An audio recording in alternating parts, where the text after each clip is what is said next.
Hello hi सलाम, मैं हूँ वसीम खान और ये है मेरा यूट्यूब चैनल। और मैं आपको जो है 10th क्लास का मैथमेटिक्स यहाँ पढ़ाता हूँ। मैं इस वीडियो में आप नवनीत पेपर सोल्यूशन के 5 पेपर्स के सोल्यूशन देखने वाले हो। क्वेश्चन नंबर वाइज हम जो है सीरीज लेकर आएंगे। इस वीडियो में हम 5 पेपर के क्वेश्चन नंबर 1 को सॉल्व कर रहे हैं और ये वीडियो बेसिक के साथ होगा उन स्टूडेंट्स के लिए जिन्होंने अब तक कुछ पढ़ा भी नहीं है, लेकिन वो अगर ये वीडियो हमारा देख लेते हैं तो उससे उनको बहुत फायदा होगा। तो चलिए आइए स्टार्ट करते हैं। हमारा पहला पेपर है नवनीत पेपर सोल्यूशन 2024 का। सबसे पहला क्वेश्चन आप इस वक्त देख रहे हैं। सो डियर स्टूडेंट, सबसे पहला क्वेश्चन इस वक्त आप अपनी स्क्रीन पर देख रहे हैं। यहाँ हमको बोला है कि for every sub question 4 alternatives are given. हर क्वेश्चन के लिए 4 जो है आपको ऑप्शंस दिए गए हैं।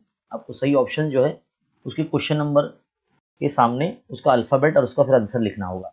चलिए पहला क्वेश्चन देखिए, आप देख रहे हैं। To solve x plus y is equal to 3x minus 2y minus 4 is equal to 0 by determinant method find D. अब जो हमको साइमल्टेनियस इक्वेशन दिया है, हमने क्रैमर्स रूल में पढ़ा है। चलिए मैं ये इस इक्वेशन है उसको मैं यहाँ ले लेता हूँ। मैं हमारा जो क्वेश्चन होगा कुछ इस तरह से होगा, x plus y is equal to 3। चलिए हम यहाँ लिख लेते हैं x plus y is equal to 3। ये हमारा पहला इक्वेशन है। दूसरा इक्वेशन क्या है हमारा, 3x minus 2y, 3x minus 2y minus 4 है ना, तो उसको इक्वल की इस साइड भेज देंगे तो ये प्लस हो जाएगा। तो ये दो इक्वेशन आपकी हो गई। अब डिटर्मिनेंट आप कैसे फाइंड करते हो? डिटर्मिनेंट में हम पहली इक्वेशन का x एंड y का कोएफिशिएंट इस तरह से हम लिखेंगे 1 और 1, क्योंकि देखो दोनों जो वेरिएबल है x और y दोनों के साथ में कोई भी नंबर नहीं है, यानी उनके कोएफिशिएंट 1 होंगे। इसी तरह से सेकंड इक्वेशन को अगर देखेंगे, इसमें x का कोएफिशिएंट 3 है और y का कोएफिशिएंट माइनस 2 है। अब जब कोएफिशिएंट लिख लिया आपने, इसको मल्टीप्लाई करना होगा, क्रॉस मल्टीप्लाई करना होगा। तो माइनस 2 वन ज़ा 2, फिर माइनस 3 वन ज़ा 3, तो माइनस 5 आपका आंसर आ जाएगा। तो माइनस 5 आपका ऑप्शन में कौन सा आंसर होगा? Option C. इस तरह से आपका पहला एमसीक्यू का आंसर ऑप्शन सी -5 होगा। Next question number 2, which of the following quadratic equation has root 3,5। अब यहाँ आपको 4 ऑप्शन है, चार में चारों इक्वेशन दी हुई है क्वाड्रेटिक इक्वेशन। इसमें किसके रूट 3 एंड 5 होंगे, है ना? अब देखो यहाँ पे 3 और 5 जो रूट होंगे वो जाहिर सी बात है 15 के होंगे। 3 5 से 15 होता है ना? और दोनों प्लस में होंगे, है ना? तो अरे आप देखेंगे, आप ऑप्शन बी ऑप्शन डी ये दोनों में से कोई एक होगा ये। और हमने देखा है कि जब अल्फा और बीटा को जो वैल्यू है, यानी ये जो रूट होता है ना, जो जिसकी दो वैल्यू होती है, ये एक अल्फा होता है एक बीटा होता है। तो हमने एक प्रैक्टिस सेट 2.5 में पढ़ा है, x square minus alpha plus beta into x plus alpha into beta equal to 0। ये इसकी इक्वेशन बनाने वाली फॉर्म होती है। जो दो रूट होते हैं ना हमारे, वो हम यहाँ रखते हैं, यानी 3 + 5 इस तरह से, और 3 इंटू 5 यहाँ लगते हैं इस तरह से। तो ये x square minus 8x plus 15, ये वाली इक्वेशन कहाँ होगी? यहाँ पर आपको ऑप्शन में चेक करना होगा। तो ये ऑप्शन जो है ना हमारा बी होगा। ऑप्शन बी हमारा राइट आंसर होगा। इसी तरह से आप चेक करेंगे। अब देखेंगे क्वेश्चन नंबर 3। सीक्वेंस आपको दिया है -10 -6 -2 +2। ये सीक्वेंस आपको यहाँ क्या चेक करना है, तो ऑप्शन पढ़ना पड़ेगा आपको। Is an AP, reason D is equal to -16। क्या ये एपी है? और इसका जो रीजन है कि इसका डी जो है -16 है। दूसरा क्या है, यहाँ पर एपी बोल रहा है और रीजन ये बोल रहा है कि डी इसका 4 होगा। और ऑप्शन सी एपी बोल रहा है, लेकिन डी इसका जो डी होगा डिफरेंस, कॉमन डिफरेंस, वो -4 बोल रहा है। और ऑप्शन डी में तो बोल रहा है कि इसका जो ये तो एपी है ही नहीं। तो इसको हम सॉल्व करेंगे, पहले चेक करेंगे, देखेंगे इसको। चलिए पहले तो हम क्या करेंगे, ये जो हमको दिया है क्वेश्चन, यानी जो सीक्वेंस दिया है उसको हम सॉल्व करेंगे। सीक्वेंस क्या है? -10, -6, -2 और +2, इस तरह से। तो यानी हमारा जो फर्स्ट टर्म है यानी ए, वो T1 होगा, यानी वो -10 होगा। और सेकेंड टर्म जो है हमारा वो -6 होगा, थर्ड टर्म जो होगा वो हमारा -2 होगा, और जो फोर्थ टर्म होगा वो हमारा 2 होगा। हमारा काम है डिफरेंस मालूम करना। अगर डिफरेंस, कॉमन डिफरेंस सेम आ जाता है तो हम ये समझेंगे कि ये जो सीक्वेंस दिया है हमको ये एपी है। देखिए सेकेंड टर्म में से फर्स्ट टर्म को सब्ट्रैक्ट करेंगे, सेकेंड टर्म है आपका -6। अब ये ब्रैकेट में लिख रहा हूँ क्योंकि ये सारे नंबर माइनस में है, और मेथड में भी देखो बीच में माइनस लगता है, जैसे कि यहाँ पर देखो माइनस है, और T1 क्या है -10 है, यानी 3 माइनस हो गया यहाँ पर। तो देखो -6, ये प्लस माइनस माइनस +10 हो जाएगा, तो 10 में 6 जाएगा तो 4 आ जाएगा, तो डी का वैल्यू आ गया 4। एक बार और निकाल के देखेंगे, चेक करेंगे। ये एक तरह से हम रफ वर्क कर रहे हैं। क्या कर रहे हैं? रफ वर्क चल रहा है हमारा, ये हमारा रफ वर्क है ना, रफ वर्क कर रहे हैं, इसीलिए हमको सही ऑप्शन पता चलेगा। तो यहाँ पर भी T3 में से यानी थर्ड टर्म में से T2 हम माइनस करेंगे, तो -2 -6, तो -2 माइनस माइनस +6, तो ये भी आ जाएगा 4 आ जाएगा, तो डी का वैल्यू 4 आ रहा है, सेम आ रहा है।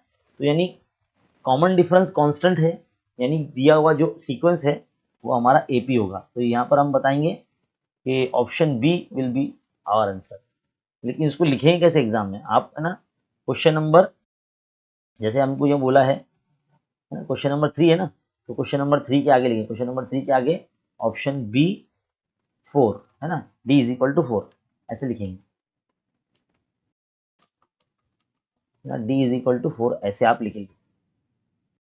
आगे बढ़ते हैं, नेक्स्ट क्वेश्चन की तरफ जाते हैं। Option question number 4, which number can not represent a probability. कौन सा नंबर जो है यहाँ पर ABCD में से जो प्रोबेबिलिटी को रिप्रेजेंट नहीं करता।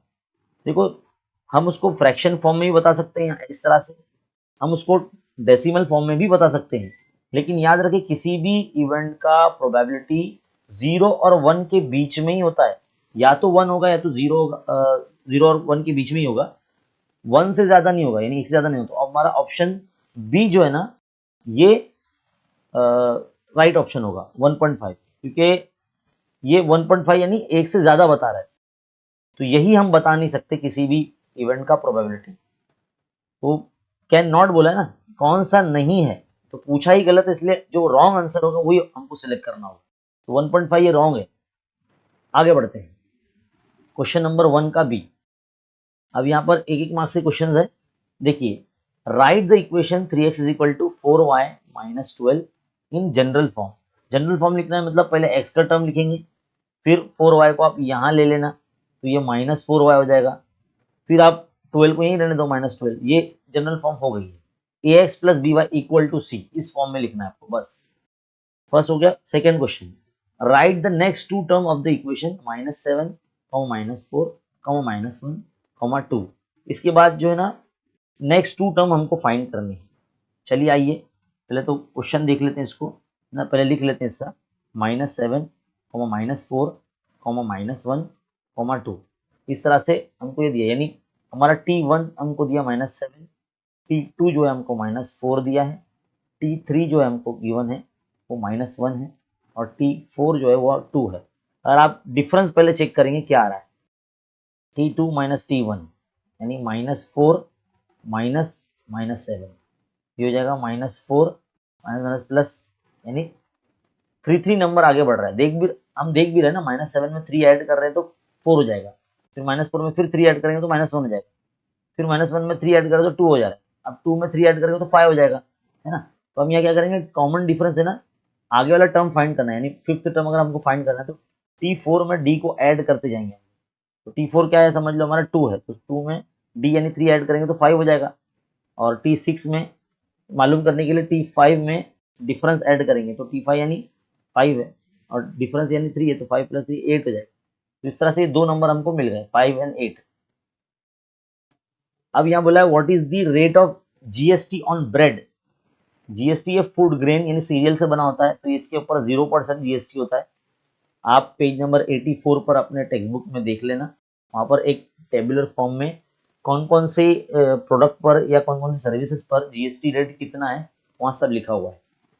आगे बढ़ते हैं, question number 4, how many possibilities are there in selecting any day of a week randomly. अब आपको पता है कि एक वीक में 7 डेज होते हैं, और हर वीक में मतलब वीक के अंदर जो 7 डेज का जो सिलेक्शन का जो प्रोबेबिलिटी है या पॉसिबिलिटी है वो सबका 1 होता है ना। तो हर एक डेज का 1 होगा, तो आपको जो है ना एस में यानी सैंपल स्पेस में ना पूरे वीक डेज के नाम लिखने पड़ेगा। मंडे, ट्यूसडे, वेडनेसडे ऐसे लिखना पड़ेगा। वेडनेसडे, थर्सडे, शॉर्ट फॉर्म में लिख रहा हूँ मैं, आप पूरा लिखेंगे। फ्राइडे, सैटरडे एंड संडे, इस तरह से आपको लिखना होगा। क्योंकि कि कोई भी हमारा वीक के अंदर से जो है ना कोई भी एक डे हम सिलेक्ट कर पाएंगे अगर रैंडमली अगर चूज करना है तो कोई भी डे। समझ लीजिए अगर एक कार्ड पर हमने डेज के नाम लिख दिया है और उसको बिना देखे हम उस कार्ड को निकाल रहे हैं, तो कोई भी जो है डे हमारे हाथ में आ सकता है, कोई भी डे वाला कार्ड हमारे हाथ में आ सकता है। तो इसके लिए हर एक डे का लिए ना एक जो चांस है ना, एक चांस है, तो सबके नाम हम लिखेंगे यहाँ पर। तो इस तरह से हमारा जो पेपर 1 है, first paper Navneet paper solution का, वो यहाँ पर हो गया, जिसमें हम क्वेश्चन नंबर 1 कर रहे हैं। अब हम बढ़ते हैं सेकेंड पेपर की तरफ। So now student we are going to solve paper 2 question number 1। देखिए क्वेश्चन नंबर 1 क्या है। पहला जो आप इस वक्त देख रहे हैं क्वेश्चन। सो नाउ स्टूडेंट अब पेपर 2 हम हल करने जा रहे हैं। इसमें इसके क्वेश्चन नंबर 1 की क्वेश्चन देखते हैं। क्या है पहला question, ax plus B Y equal to C. ये एक इक्वेशन है, साइमल्टेनियस इक्वेशन, यानी mx plus N Y equal to D, ये दूसरा इक्वेशन है। इसमें बोला है कि an is not equal to bn, then these simultaneous equations have dash. इसका मतलब क्या होता है, only one solution, no solution, infinite number of solution, only 2 solution. अब देखिए ये कॉन्सेप्ट क्या है मैं आपको समझाना चाहता हूँ। सबसे पहले तो एक इस कॉन्सेप्ट को समझने के लिए आप पहले देखें कि अगर आपको ऐसे दो साइमल्टेनियस इक्वेशन दिया जाए, ax plus a1x plus b1y is equal to c1, ये आपका पहला इक्वेशन है। Then a2x plus b2y is equal to c2, ये आपका दूसरा इक्वेशन है। इसमें जो x के कोएफिशिएंट का रेशियो है, यानी a1 अपॉन a2, ये अगर इक्वल आता है y के कोएफिशिएंट से, यानी b1 अपॉन b2 इक्वल आता है, और ये जो कांस्टेंट टर्म है हमारे c1 और c2, इनका भी अगर जो प्रोपोर्शन है अगर वो सेम आता है, तो इसका मतलब होता है ये इनफाइनाइटली मेनी सॉल्यूशंस है।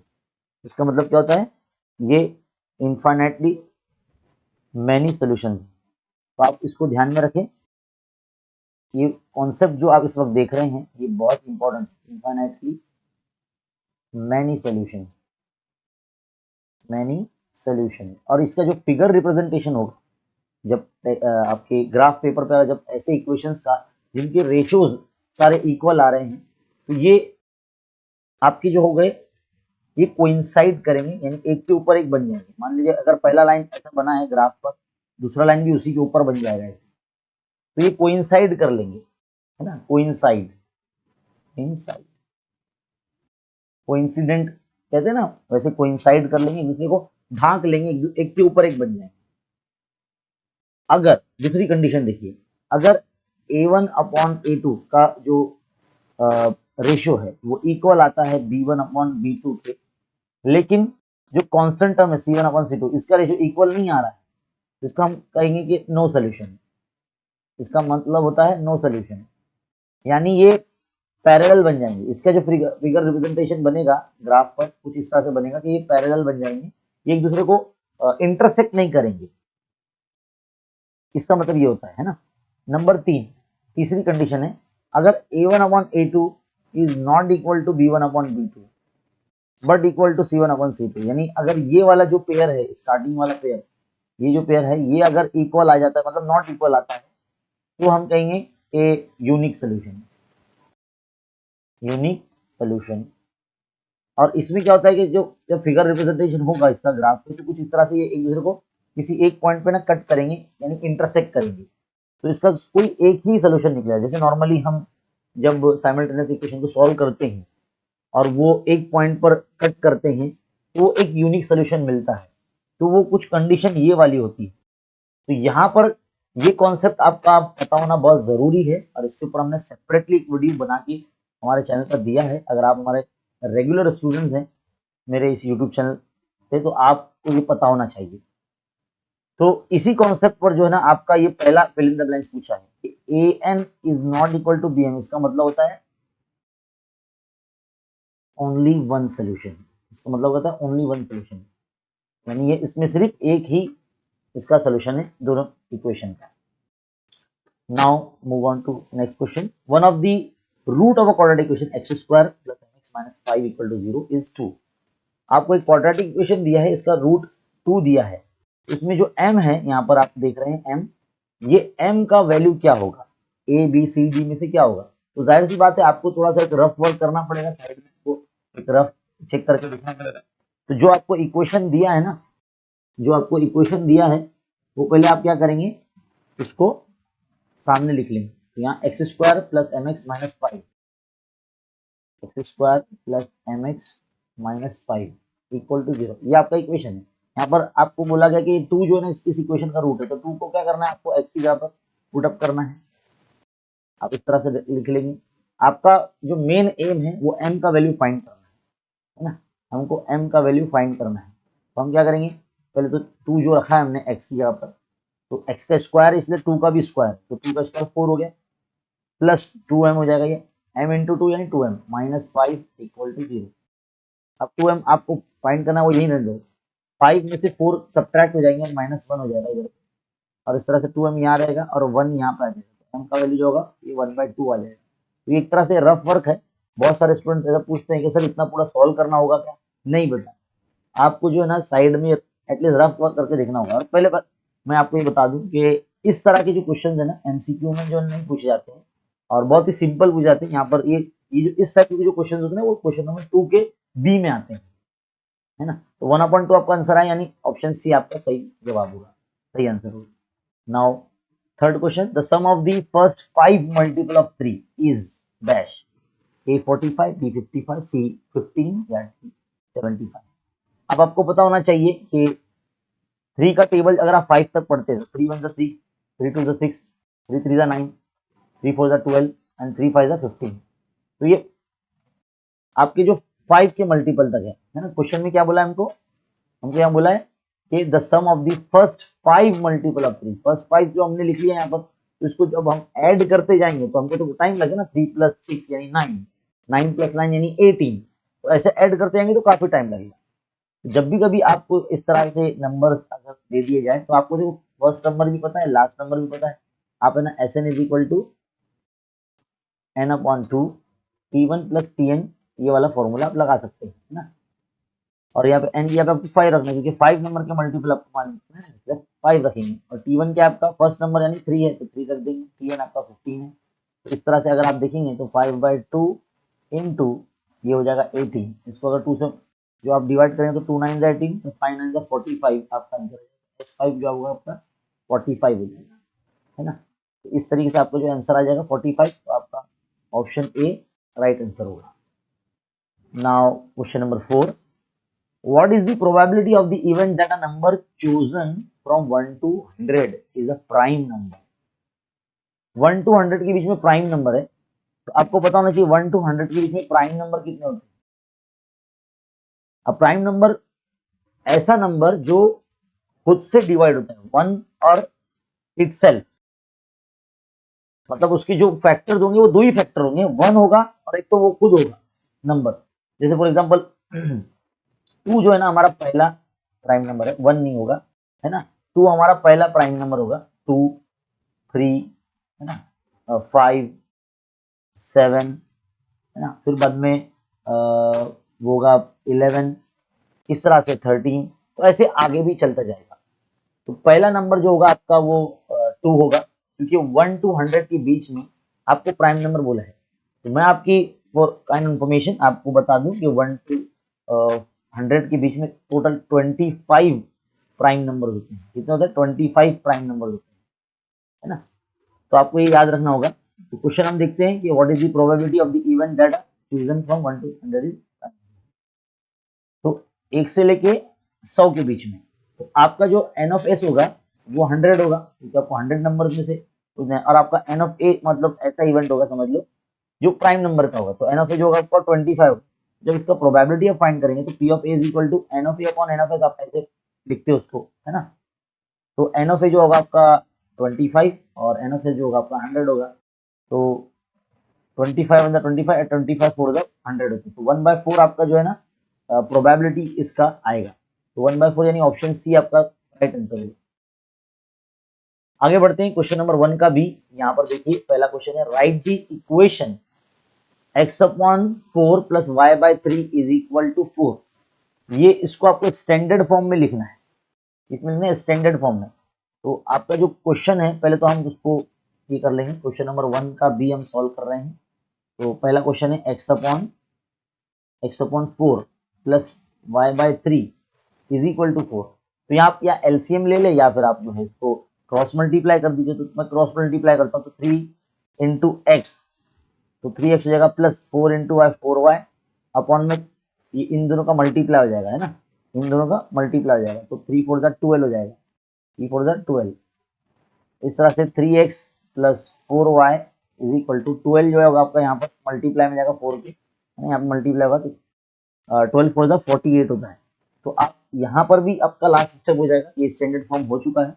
या फिर आप इसको इस तरह से भी लिख सकते हैं, 3x plus 4y minus 48 equal to 0, क्योंकि हमारा जो लीनियर इक्वेशन यानी लाइन इक्वेशन ऑफ लाइन है वो ax plus by plus c equal to 0 ऐसे होता है ना, ऐसे भी होता है। और ax plus by equal to c ऐसे भी होता है ना। याद रखिए, यहाँ पर भी आप छोड़ देंगे तो भी आपको आंसर मिलेगा, यहाँ पर भी आप छोड़ देंगे लिखकर तो भी आपको आंसर जो है मार्क्स पूरा मिलेगा।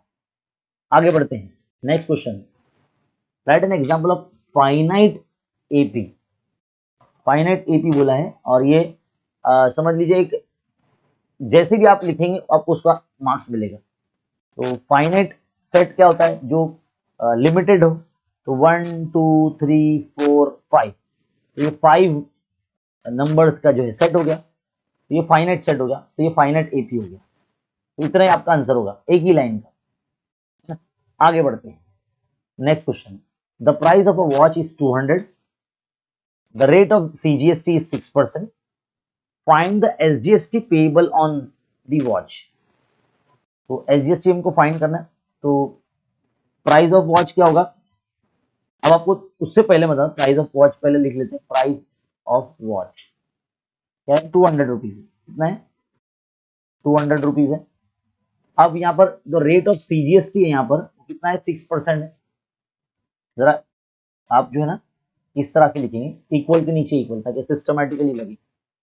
और ये कितना हुआ क्वेश्चन है हमारा, ये है हमारा थर्ड क्वेश्चन, थर्ड, ये हमारा सेकंड क्वेश्चन था ना। अब देयरफॉर हम ये बोल सकते हैं कि एसजीएसटी का जो परसेंटेज होगा वो भी 6% ही होगा, क्योंकि आपको पता है CGST and SGST both are same and half of GST, है ना। तो 200 रुपीज के हिसाब से जिस पे जीएसटी या टैक्स कितना होगा, भले वो सीजीएसटी हो या एसजीएसटी, 6% के हिसाब से कितना होगा, तो हम यहाँ पहले मालूम करेंगे एसजीएसटी और सीजीएसटी बोथ आर इक्वल। तो 200 रुपीज का 6% अगर हम फाइंड करेंगे तो कैसे लिखेंगे, इस तरह से 200 into 6% and 200 into 6% mean 6/100। 20 get cancel, 2 6 12, 12 rupees will be the आपका टैक्स होगा, यानी सीजीएसटी और एसजीएसटी होगा। तो आप इस तरह से लिख दिए, CGST is equal to SGST both are equal to 12 rupees, इतना आपको लिखना है। चलिए आगे बढ़ते हैं, next question, how many possibilities are there in selecting one card randomly from cards bearing number 1 to 20। आपको एक जो है क्या बोला है, एक सिलेक्ट करना है कार्ड, और कार्ड के ऊपर है ना नंबर लिखे हैं 10 to 20। तो मान लीजिए वो आपका सिंपल स्पेस होगा, उसमें 10 से नंबर है, तो 10 11 12 20 तक बोला है ना, तो 20 तक जाना है। 13 14 15 16 17 18 19 एंड 20। अब यहाँ पर रैंडमली एक कार्ड हमको सिलेक्ट करना है। तो क्वेश्चन में बोला है कि how many possibilities are there in selecting one card randomly for from card bearing 10 to 20।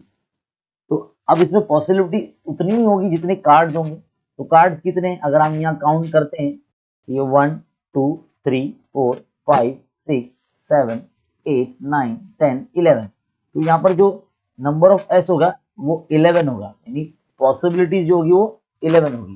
तो इतना ही आपको लिखना है क्योंकि 1 मार्क्स का क्वेश्चन है इसलिए।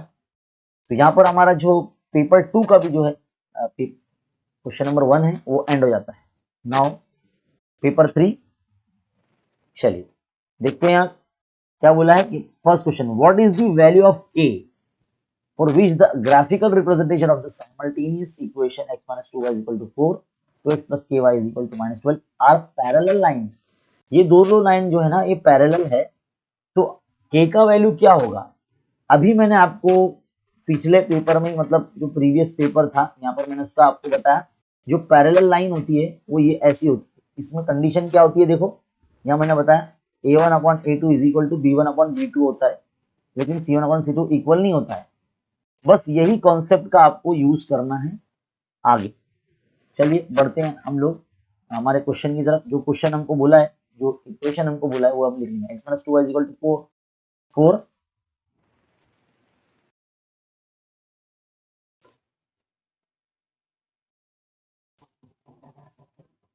x minus 2y is equal to 4, ये आपका इक्वेशन 1 है। नेक्स्ट इक्वेशन क्या है आपका 2x plus ky, 2x plus ky is equal to minus 12, minus 12 आपका इक्वेशन नंबर 2 है। अब ये पैरेलल लाइन है, तो पैरेलल लाइन से मतलब a1 और a2 का जो रेशियो है वो इक्वल तो होगा b1 अपॉन b2 के, बट c1 अपॉन c2 के इक्वल नहीं होगा।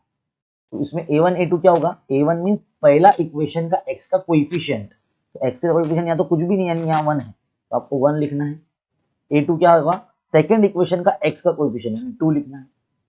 इसी तरह से b1 क्या होगा, आपका पहला इक्वेशन का y का कोएफिशिएंट यानी -2, और b2 यानी दूसरे इक्वेशन का y का कोएफिशिएंट यानी k। यहाँ पर k1 जाके क्रॉस मल्टीप्लाई होगा और -2 इंटू 2 यानी -4 हो जाएगा, इसका वैल्यू आपका -4 आ गया। इस तरह से आपको करना है। तो लाइन्स आर पैरेलल, यहाँ पे आपको रीजन लाइन्स आर पैरेलल, ऐसे आपको लिखना पड़ेगा।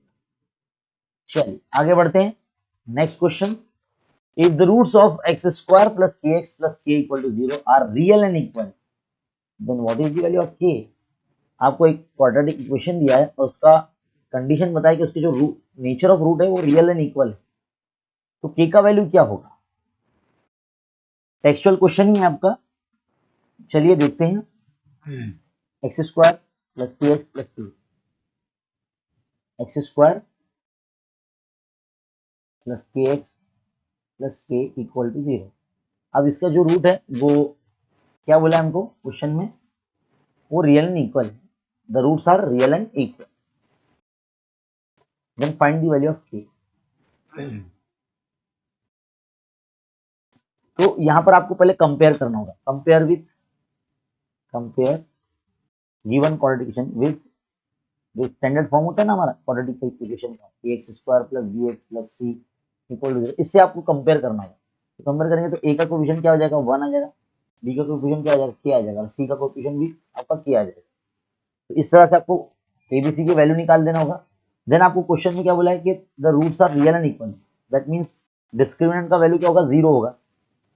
डिस्क्रिमिनेंट का वैल्यू जब 0 होता है उसी को हम बोलते हैं the roots are real and equal. Discriminant यानी B square minus 4ac equal to 0। तो b क्या है आपका, वो k है, तो k का स्क्वायर माइनस 4 इंटू a यानी 1 और c मीन्स k। इस तरह ऐसे आपको वैल्यू पुट अप करनी होगी। तो क्या हो जाएगा, ये k स्क्वायर माइनस 4 1 जा 4 एंड 4k इक्वल टू 0। अब यहाँ k कॉमन निकालेंगे तो k कॉमन निकालेंगे आपके पास क्या हो जाएगा, k माइनस 4 बचेगा इक्वल टू 0। अब यहाँ पर आप k 0 दे दो यहाँ पर, और k माइनस 4 को भी 0 दे दो। इस तरह से k का वैल्यू, एक वैल्यू आपका 0 आ गया और एक वैल्यू आ जाएगा 4 आ जाएगा, यानी 0 और 4 ये आपके दो वैल्यू एक ही आ रहे हैं। तो यहाँ पर आपका जो ऑप्शन सी राइट आंसर होगा। Now next question, the probability of failure is 1/4, what is the probability of success.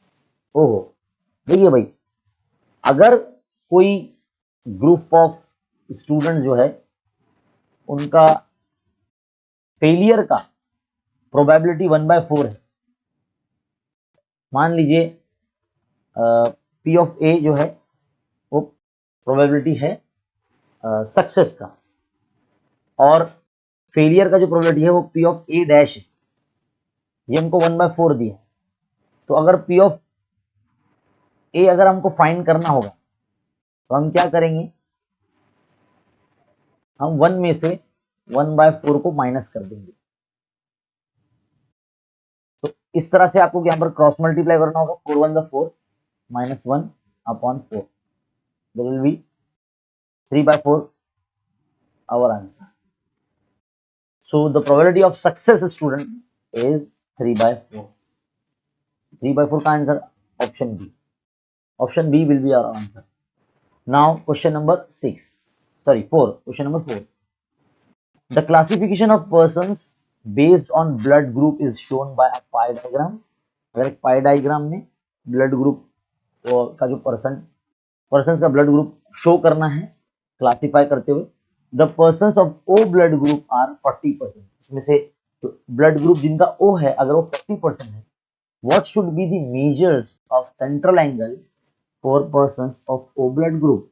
तो ओ ब्लड ग्रुप का जो पर्सन्स का सेंट्रल एंगल होगा वो क्या होगा। 4 ऑप्शन में देखते क्या आता है, तो 40% है ना, हमको क्या करना होगा, जो भी परसेंट होता है, यहाँ 40% बोला है ओ ब्लड ग्रुप का, और पाई डायग्राम जब बनाना होता है तो 360 से मल्टीप्लाई करते हैं। 40% मीन्स क्या होता है, 40/100, 40/100 इंटू 360।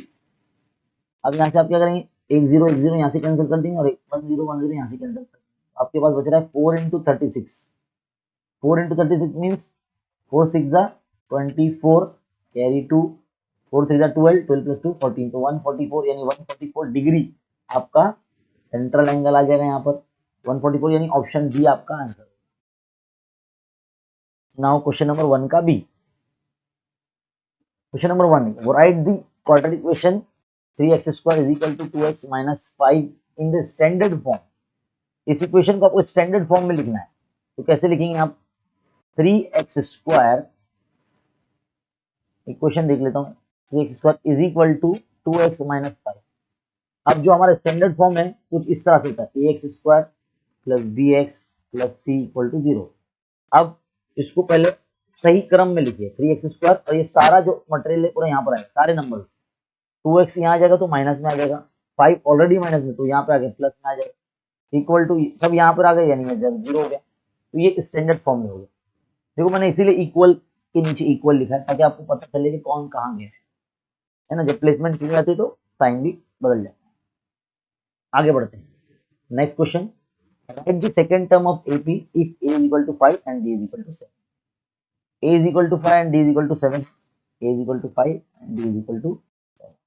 तो सेकंड टर्म यानी D T2 आपको मालूम करने बोला है, तो आप क्या करते हैं, जो T1 होता है वही आपका A है यानी 5 है, तो सेकंड टर्म यानी T2 मालूम करने के लिए आपको T1 में D को ऐड करना होगा।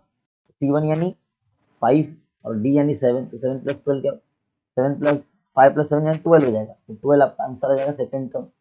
सेकंड टर्म विल बी 12, इस तरह। Now third, the total value of a mutual fund scheme is 200 crore and 8 crore units are issued. Find the NAV of 1 unit. 2000 crore mutual fund का टोटल वैल्यू है mutual fund का scheme का, जिसमें से 8 crore unit जो है ना पहले इशू कर दिया गया, तो नेट एसेट वैल्यू यानी NAV 1 unit net asset value क्या होगा, आपको बस इसको डिवाइड कर देना होगा, है ना। तो 200 डिवाइड बाय 8, तो 4 के टेबल से 4 2 8, 4 5 20 0, एंड 50/2 मीन्स 25 हो जाता है, 50/2 मीन्स 50 का हाफ, तो 25 आपका NAV आ जाएगा यानी net asset value. Now next question, what is the class mark of 50 to 60। Class mark means आपको लोअर लिमिट ऑफ क्लास और अपर लिमिट ऑफ क्लास को जो है दोनों को ऐड करना होगा। तो 50 to 60 का अगर आपको क्लास मार्क मालूम करना है तो आपको क्या करना है, दोनों को ऐड करना और 2 से डिवाइड करना, तो आपको क्लास इंटरवल या क्लास मार्क आपका आ जाएगा। तो 50 + 60 यानी 110 हो जाएगा अपॉन 2, और इसको अगर 2 से डिवाइड करना 2 5 10, 1 बचेगा, 2 5 10, तो 55 आपका क्लास इंटरवल या आपका क्लास मार्क आ जाएगा। यहाँ पर आपका जो थर्ड पेपर है ये भी कंप्लीट हो रहा है। नाउ मूव ऑन पेपर 4, क्योंकि हम क्वेश्चन नंबर 1 ही सॉल्व कर रहे हैं 5 पेपर्स के। तो इस तरह से अब हम बढ़ते हैं आगे हमारे नेक्स्ट पेपर की तरफ। नाउ देखो, which of the quadratic equations has the sum of roots is -5? sum of root of -5, यहाँ अब जो है आपको सम ऑफ रूट पता होना चाहिए। सम ऑफ रूट मींस आपने 2.5 एक्सरसाइज पढ़ा होगा, उसमें अल्फा प्लस बीटा का जो वैल्यू है वो 5 होता है, और आपने 2.5 एक्सरसाइज सॉल्व करने से पहले एक पॉइंट टू बी रिमेंबर वाला बॉक्स होगा, उसमें आपने इक्वेशन देखा था x square minus alpha plus beta into ना प्लस अल्फा इंटू एक्स है ना, into x plus alpha into beta is equal to 0। ये आपका इक्वेशन था, यानी इस पोजीशन पे आपका 5 होना चाहिए इस पोजीशन पे। तो क्वेश्चन में आप जाएंगे अल्फा प्लस बीटा -5 होना चाहिए, तो -5 कहां पर है, यही नजर आ रहा है, यानी ऑप्शन बी आपका right answer. Now question number 2, 4 and AP if T7 is equal to 4 and D is equal to -4 then A will be what? A क्या होगा? तो आपको यहाँ पर Tn का फॉर्मूला लगाना पड़ेगा। तो T7 आपका 4 है, तो T7 जो है आपका 4 है and D will be what? -4. So you have to find A. So we will apply Tn formula. Tn is equal to A plus n minus 1 into D. Therefore, you put it 7 on the place of n. T7 is equal to A we have to find. So we put it as it is. N is 7. Therefore, 7 minus 1. D will be -4. So we put it in a bracket. -4 को ऐसा bracket में लिखना, और multiplication में यहाँ 4 लिख देंगे हम। A plus this will be 6 and this is -4. Plus minus minus 6 for the 24. A will be 4 plus 24. A का वैल्यू 28 हो जाएगा। A का value 28, where is 28? Option D will be our answer. Now, question number 3. If n of A is equal to 2 and P of A is equal to 1 by 2, then what will be the n of S? तो आपको तो formula पता होगा, P of A is equal to, हम n of A upon n of S लिखते हैं ऐसे। अब हमको फॉर्मूला जो इसका वैल्यू क्या दिया है, एन ऑफ ए, क्वेश्चन में देख लेते हैं। एन ऑफ ए 2 और ये 1/3, ये 1/3 है और ये 2 है, बस क्रॉस मल्टीप्लाई करना है। N of S 1 N of S 2 into 3, 2 3 6, तो N of S is will be 6, very 6 option है। Now cumulative frequencies is grouped frequency table are used to find median. Median find करते time हम cumulative frequency का table बनाते हैं, तो हमारा answer जो होगा वो मीडियन होगा। क्या होगा? मीडियन होगा।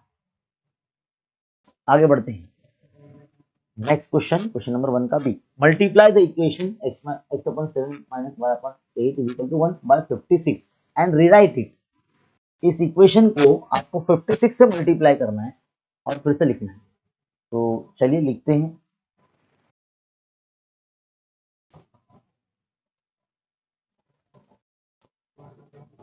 x upon 7 minus y by 8 is equal to 1। इसको 56 से मल्टीप्लाई करना है ना आपको। अब क्या करेंगे, 56 multiply by x by 7 minus 56 multiply by upon 8 is equal to 1 into 56। तो 7 8 जा 56, तो ये 8 से कट जाएगा, माइनस 8 7 जा 56 होता है, 7 y हो जाएगा एंड 56 1 जा 56। इस तरह से आपको इक्वेशन मिल जाएगा। Now question number 1 2, find the value of b square minus 4ac if a का वैल्यू 1, b का वैल्यू -2 एंड c का वैल्यू 3। तो वैल्यू आपको रखना है यहाँ पर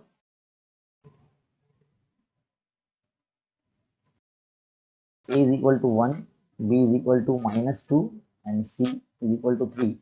Therefore B square minus 4AC will be what? -2 का square minus 4 into A means 1, C means 3. 2 का square 4 minus 4 3 is 12. So it will be 8 minus 8. B square minus 4AC का वैल्यू -8 होगा. Third question, find GST payable at the rate of 18% on the taxable value 8000. 8000 पे आपको taxable value find करनी होगी. तो पहले आप GST का जो रेट है वो आप GST 18% 8000 पे अप्लाई करेंगे. जो आपको नंबर आएगा वो GST पेबल होगा. यानी इन शॉर्ट नॉर्मली हम जिस तरह से परसेंटेज फाइंड करते हैं बिल्कुल वैसे ही. तो यहाँ लिखेंगे GST payable is equal to 8000 into 18% GST. 18% means 8000 into 18% means 18 upon 100. So 2020 get cancelled. 18 8 the 144 and this 0 will be added to here. Therefore we get 1440 rupees our GST in rupees. Now fourth question, classes are 10 to 20, 20 to 30 and 30 to 40. Find the lower class limit and upper class limit of the class 20 to 30. कितना easy question है. 20 to 30 जो class है इसका lower limit ये होगा और upper limit ये होगा, है ना. तो इतना इजी है. तो बस इतना ही करना है. Now move on paper 5. Paper 5 के क्वेश्चन अब हम सॉल्व करेंगे. क्या बोला यहाँ पर, for simultaneous equation in variable x and y, dx का वैल्यू आपको 49 है, dy का वैल्यू -63 है, d का वैल्यू आपको 7 है. Find the value of x. 7 7 जा 49 dx अपॉन d. तो 7 विल बी आवर आंसर, है ना. आपको क्रैमर्स रूल में आपने तो सॉल्व किया ही होगा. जब आप क्रैमर्स रूल में x का वैल्यू फाइंड करते थे तो dx अपॉन d आप इस तरह से लिखते हो. तो dx का वैल्यू आपको क्या दिया है, 49 दिया, और d का वैल्यू आपको 7 दिया. तो 7 7 से 49, x का वैल्यू आपको क्या होगा, 7 होगा. तो ऑप्शन ए आपका राइट आंसर होगा, ऑप्शन ए, है ना. विच of the following is a quadratic equation. इसमें नीचे में से क्वाड्रेटिक इक्वेशन कौन सा है. देखो ये रहेगा. हमको देखना कैसे है, मतलब पता कैसे चलेगा कोई भी इक्वेशन क्वाड्रेटिक है या नहीं. आपको सिर्फ ये देखना है कि वो लीनियर है या नहीं. अब ये दोनों तो लीनियर नहीं है, तो ये दोनों ऑलरेडी कट हो गए, दोनों लीनियर नहीं है ना. और यहाँ तो डिग्री 2 ही नहीं है ऑप्शन सी में, तो ये तो ऑलरेडी कैंसिल हो गया. तो आपका ऑप्शन बी बचा ना. तो option B will be your answer. Now third question, the tax levied by the central government for trading within state is CGST. Central government जो टैक्स लेती है, जो GST लेविड होता है इन द ट्रांजेक्शन या trading में, वो CGST होता है. यानी ऑप्शन बी आपका राइट आंसर होगा. Fourth one, a card is drawn at a random from well shuffled pack of 52 playing cards, है ना. what is the probability of getting a queen. अब आपको देखो एक चीज बताना चाहूंगा मैं. हमने जब 52 प्लेइंग कार्ड देखा है, इसमें आपने टेक्स्ट बुक में भी देखा है, 26 रेड होते हैं, 26 ब्लैक होते हैं, है ना. तो रेड में जो भी है ना, दो ग्रुप होते हैं, 13 हर्ट कार्ड होते हैं और 13 डायमंड होते हैं. एंड यहाँ पर भी जो है ना इस तरह से 2 का 13 का ग्रुप होता है. इसमें क्लब होता है और 13 स्प्रेड होते हैं, और क्वीन सबके पास होता है. तो यहाँ पर भी एक क्वीन होती है, हर्ट का क्वीन होता है. यहाँ पर भी जो है क्वीन होती है वो डायमंड की. यहाँ पर भी जो क्वीन होती है क्लब की, और यहाँ पर भी क्वीन होती है स्प्रेड का. इस तरह से there will be 4 queens out there in 52 playing cards. So 4 आपका सेट अगर होगा, तो यानी मान लीजिए अगर NF आपका 4 होगा और NF जो होगा आपका यहाँ पर 52 है, तो आप क्या करेंगे, प्रोबेबिलिटी फाइंड करने के लिए P of A is equal to NF upon NF आप ऐसे लिखोगे और वैल्यू रखोगे 4/52. तो 4/52 यहाँ पर आंसर है क्या, नहीं है. यानी इसको और सॉल्व करना पड़ेगा। तो 4 1 ज़ा 4, 4 1 ज़ा 4, एक बचा 12 हो गया, 4 3 ज़ा 12 यानी 1/13, 1/13 जो भी आपका ऑप्शन होगा कितना है, ऑप्शन सी आपका सही आंसर होगा। नाउ क्वेश्चन नंबर 1 का बी देखिए, does the point -2, 3 lies on the graph of the equation x plus 1 x plus y is equal to 1? क्या ये जो इक्वेशन है इस पॉइंट पे लाई करता है क्या? तो चेक करना पड़ेगा आपको। कैसे चेक करेंगे, चलिए आइए देखते हैं। यहां पर जो है ना आपको x plus y is equal to 1, ये इक्वेशन में जो आपको पॉइंट दिया है ना, वो पॉइंट कौन सा है, 2,5 है, -2,5 है ना, ये -2,3 है ना, -2,3 जरा देख लेते हैं। हाँ, -2,3। तो आपको क्या करना होगा, सपोज ये x इज इक्वल टू ये -2 है, y इज इक्वल टू 3, आपको है ना यहाँ लेफ्ट हैंड साइड लेके चलना है, यानी इतना पार्ट ही आपको लेके चलना है, x प्लस वाई।